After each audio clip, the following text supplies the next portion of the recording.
news these days. I'm a qualified journalist. I do this instead, fuck's sake. I can't get a job. I always wanted to read the 9 o'clock news. That was my ambition. I will never do that because Roland is not a stupid enough name to read the news. Because you must have had a day when you watch the 9 o'clock news and it goes, and now the 9 o'clock news with me, Nina Nana. Fucking God. You had that Nina Nana moment when you go, what the fuck did she just say? Fucking Nina Nana's reading the 9 o'clock news. The 9 o'clock news read by Nina Nana talking about nocturnal necrophiliacs singing Nick Knock Nicky Nacky Nicky Nacky. Do they fuck you up, your parents? Well, Mr. and Mrs. Nana, I think you did a damn good job there with young Nina. The other one is, if you ever listen to Radio 5 or Radio 6 like I do, anybody listen to radio still? Yeah? Old people listen to the radio. My kid's like, what do you want to listen to that for? Oh, Dad, we got Spotify. It's like, shit. There's no paedophiles between the songs on Spotify. Fucking proper radio. Come on! Who hasn't listened to Radio 1 and go, you're fucking one? Hi, my name's Grimmy. Oh, I bet it is. But it's just like, what the hell was I talking about? You go on the radio, Radio 6 comes on, and it's now Newsbeat with me, Vanilla Fudge. Oh, fuck off. Your second name's Fudge. Your second name is fucking Fudge, and you've gone, oh, let's call her something sensible. How about chocolate, darling? Don't be stupid. Vanilla, that won't be ridiculous in any way at all, will it? I mean, Vanilla Fudge is reading the news. Who's doing the weather? Nick.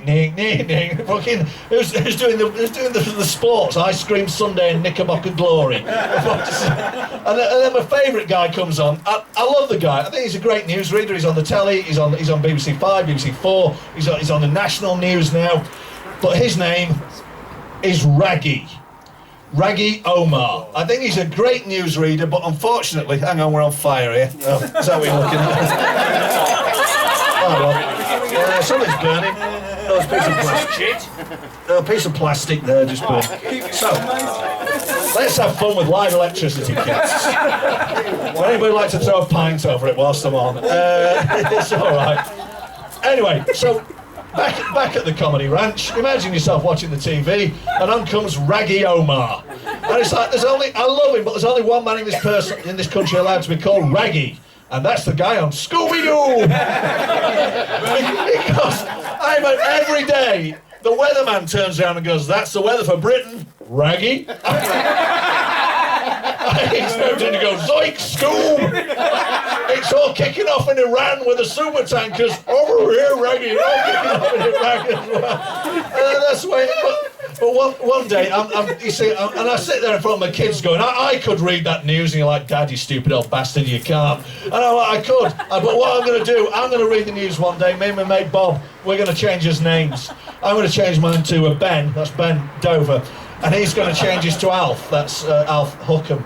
Just so one day I can go, and now the 9 o'clock news with me, Ben Dover, and me, Alf Hookham.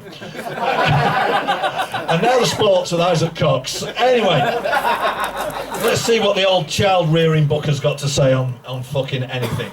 As he opens the book for some advice. Here's the whole challenge of being a parent. Even though your kids will always do the opposite of what you tell them to do, you have to keep loving them as much. Not fucking half. Anyway, don't they always do the opposite of what you tell them to do? So it's just like, stay in. No, Dad, we want to go out. Go out. He told us fucking... but anyway, the way it goes is you've got to find the best school for them to go to. Did anybody ever... What's up, bushfest? Did anybody have a dilemma? You're just pointing at weird shit, but something else is going on behind me. Oh, right, okay. No. Taking photos. Oh, he's taking photos from the toilet. Yeah. So not fucking weird then at all. Could he have just thought it to I'll go into a public toilet and I'll take photographs out of the window at people.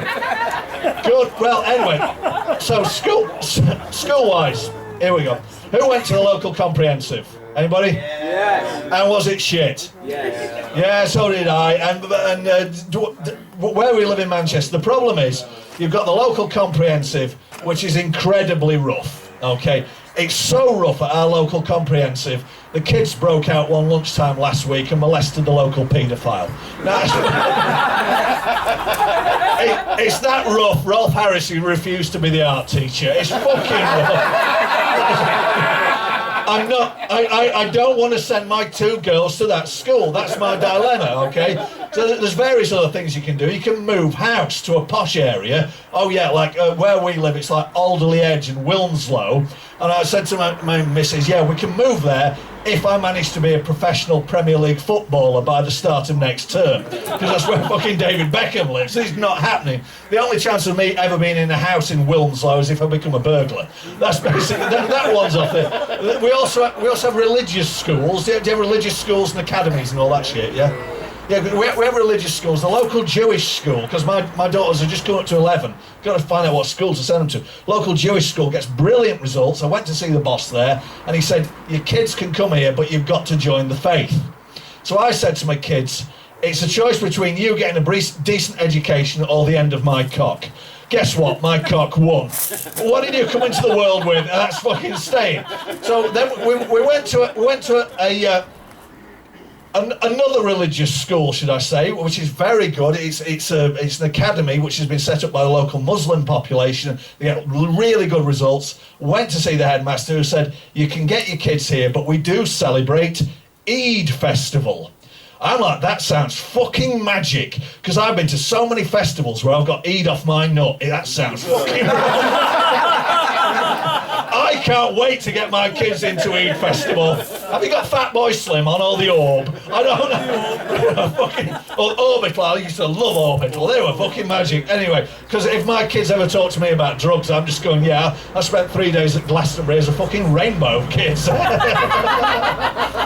the way it is. So that's schools for you. But there are some people in this country, there are some idiots and fools who believe the education system is fixed for the toffs so that they can run the country. What a bunch of fucking idiots they are. Only 70% of the British cabinet went to Eton Public School. What fools they are. Surely Boris Johnson is the finest political mind of our generation.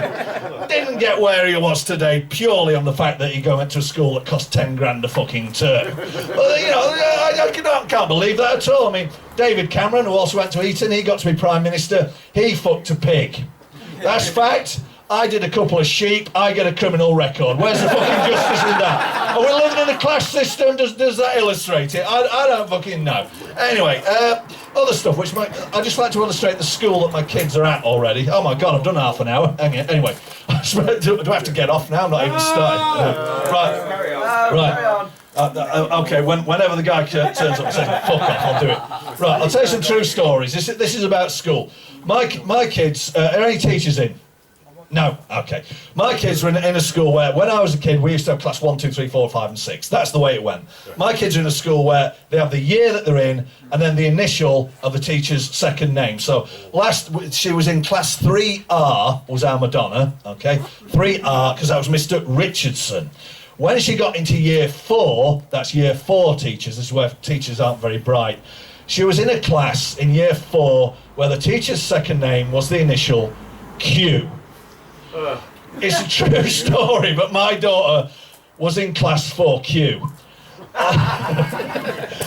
On the first day of September, the headmaster lined all the kids up and said, 4Q, line up. I went, you fucking said what, you dirty bastard? He went, 4Q. I went, well, 4Q as well, you cunt. He went, no, 4Q. And I went, come on, do you fucking want it? He went, no, 4Q. And I went, 4Q. And he went, 4Q. And 4Q. And they didn't get it. And in the end, me and the rest of the dads formed a support group called the 4Q Dads. We got T-shirts made with 4Q Dads and had team hugs and everything. And this poor old Miss Quinn, whose class was, didn't realise why people were laughing at her. So we formed the 4Q Dads, which is great fun, until I put it on the internet and my missus actually explained to them what 4Q sounds a bit like. So the school actually changed the name of the class and they've changed it to 4Q2.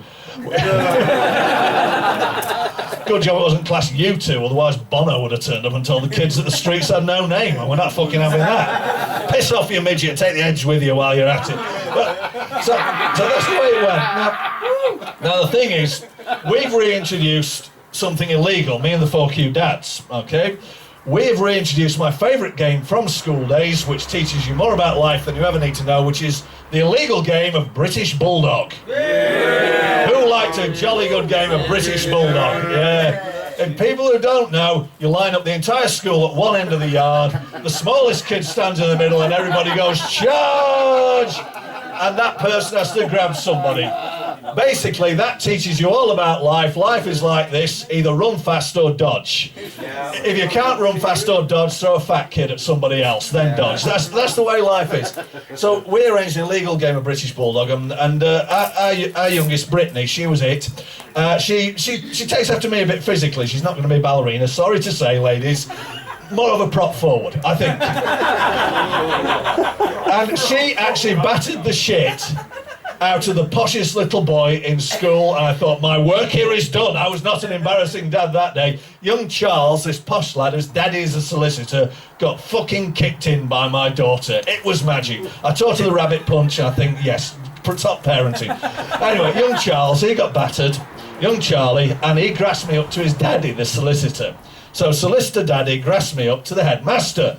This is the way life works.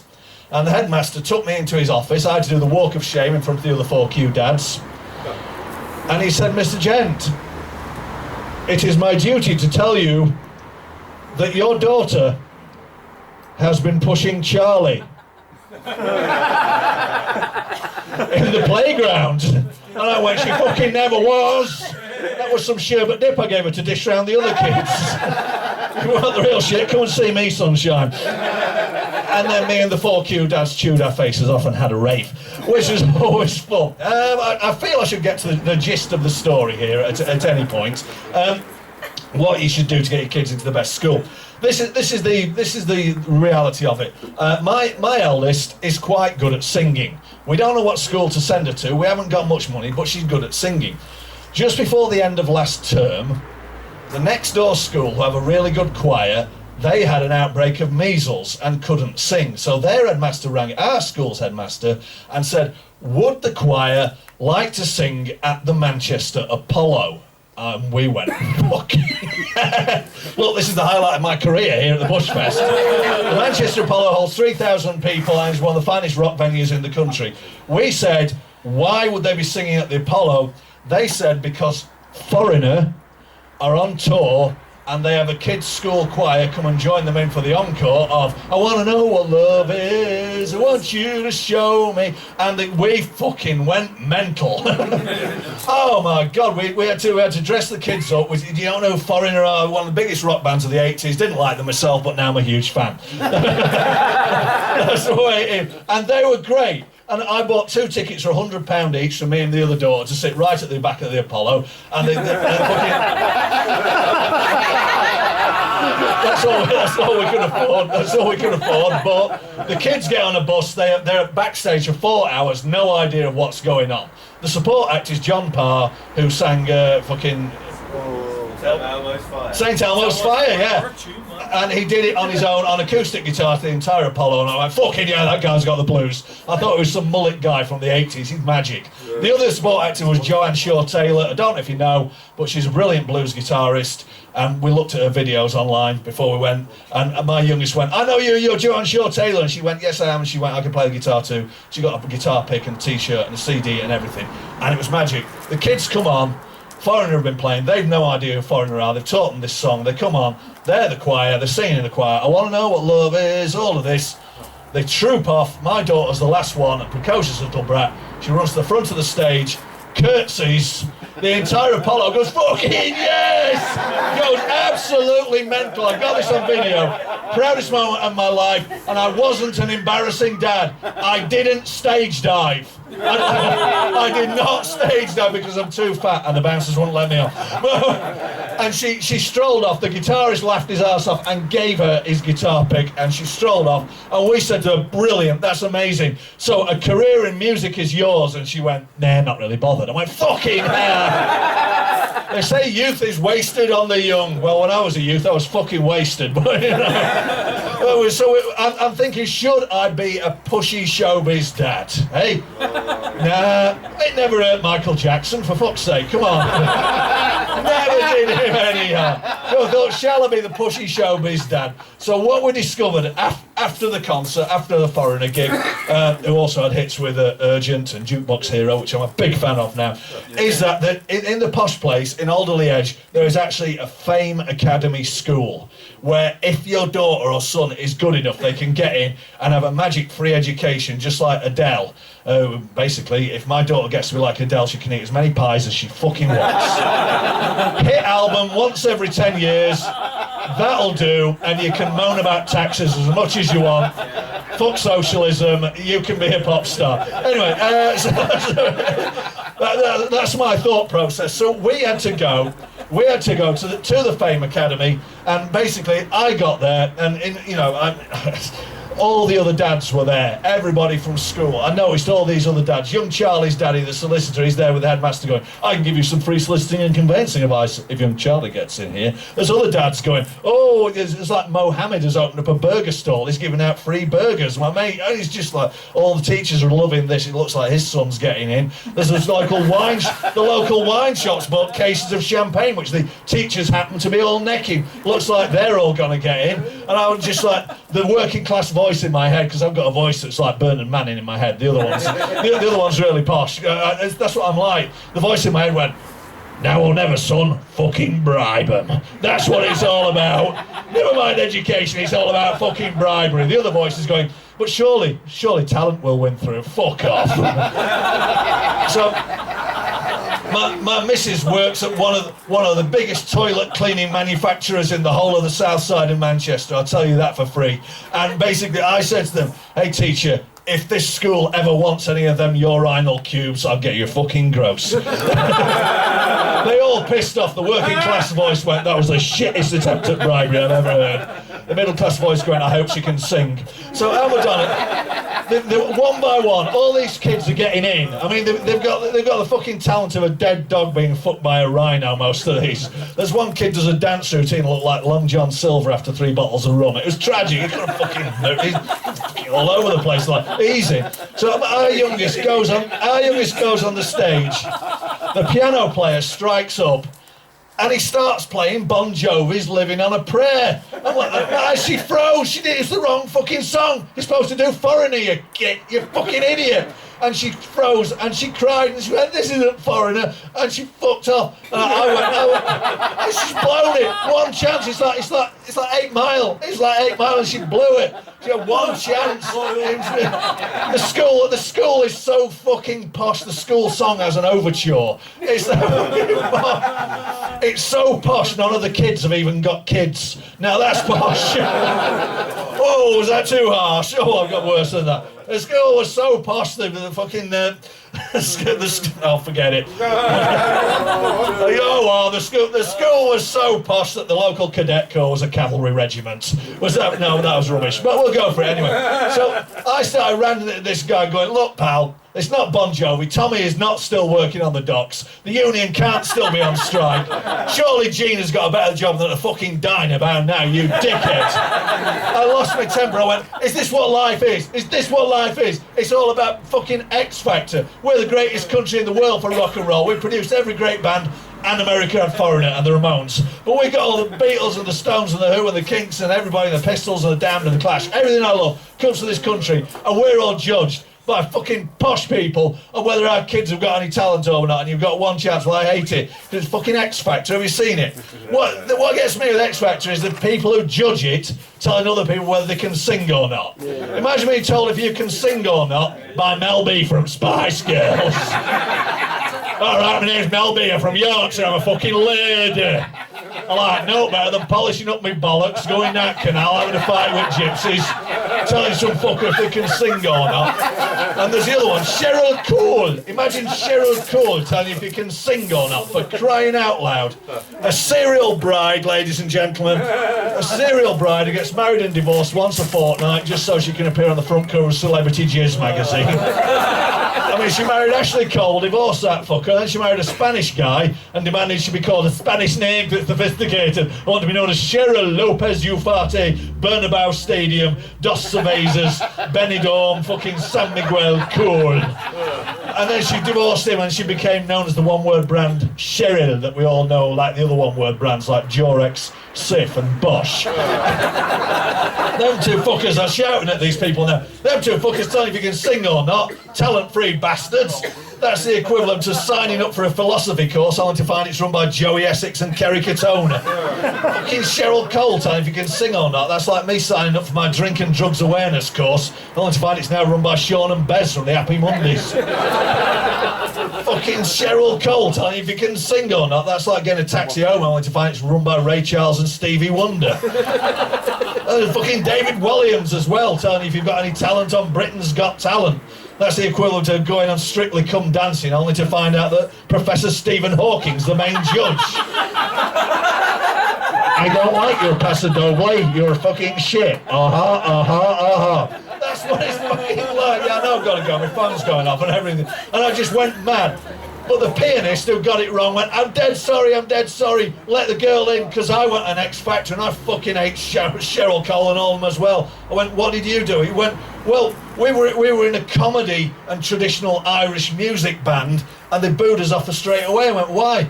It was our name. I said, what, your comedy and traditional Irish music band, what were you called? And he said, we were called Folk and Nonsense. As soon as our Irish singer Sean went on, went, hello, we're called fucking Nonsense.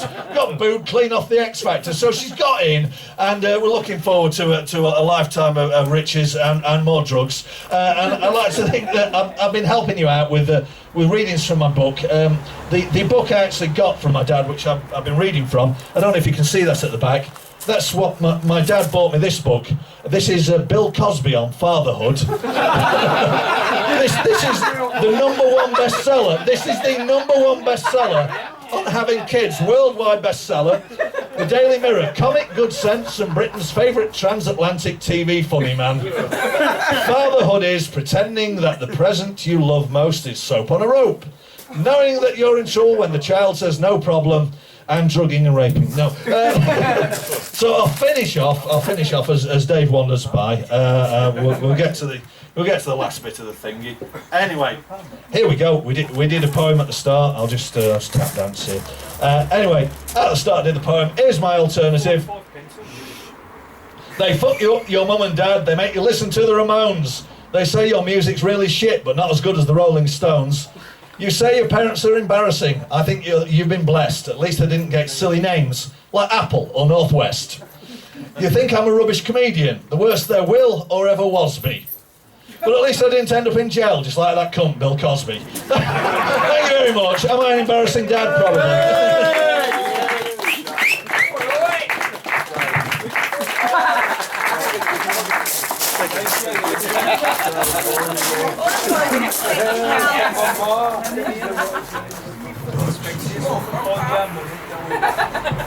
All right, let's hear it one more time for Roland, gent. Listen.